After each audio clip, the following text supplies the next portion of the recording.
Let's make my Creaky cabin quilt pattern that uses only 16 fat quarters. Now I am using Spooky and Witchy from Art Gallery Fabrics, but of course this pattern is not only perfect for beginners, but it will also be great in any fabrics that you have. But anyways, let's get started. With each 16 fat quarters, you will first want to iron out all of your creases, and I highly recommend that you start your fabrics as we will be cutting and sewing on the bias.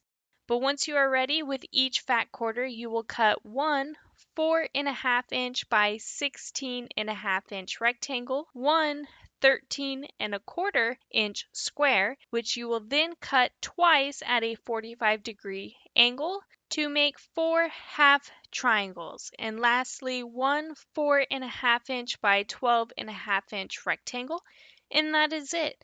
They are pretty simple cuts, and all you need to do is repeat this step for every single fat quarter. Once everything is cut, you'll rotate your fabrics around within the half triangles, and now it is time to sew everything back together. First, you will start by sewing the smaller half square triangles together to form a larger half square triangle.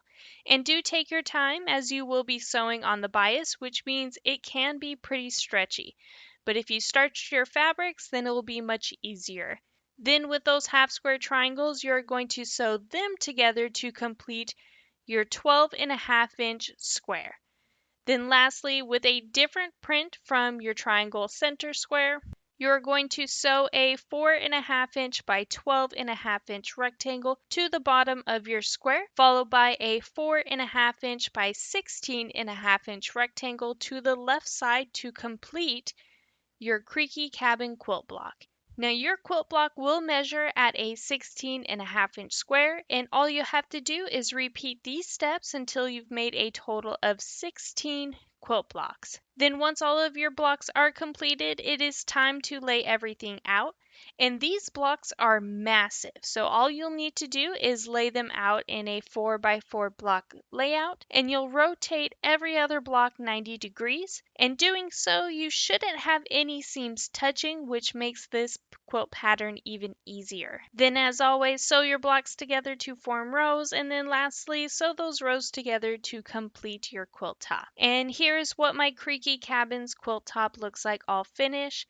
16 fat quarters will yield you a 64 inch by 64 inch square quilt. 20 fat quarters will yield you a twin size quilt measuring 64 inches by 80 inches within a 4x5 block layout. Now just think of it as one fat quarter equals one 16.5 inch quilt block, just for reference. Then for the backing, I am using a coordinated Vampire Lips fabric, and for the thread choice, I am going with Glide threads in the color Cool Gray 3. Here is what my quilt looks like, and for today's quilting, I went with a simple wave. Now also, if you would like me to quilt your quilt, I have opened up my Longarm quilting services, which I will have linked down below in the description. And I do hope you have enjoyed today's tutorial. If you could please take a moment to hit that like and subscribe button, hit the notification bell so you can be notified for your next amazing quilt project.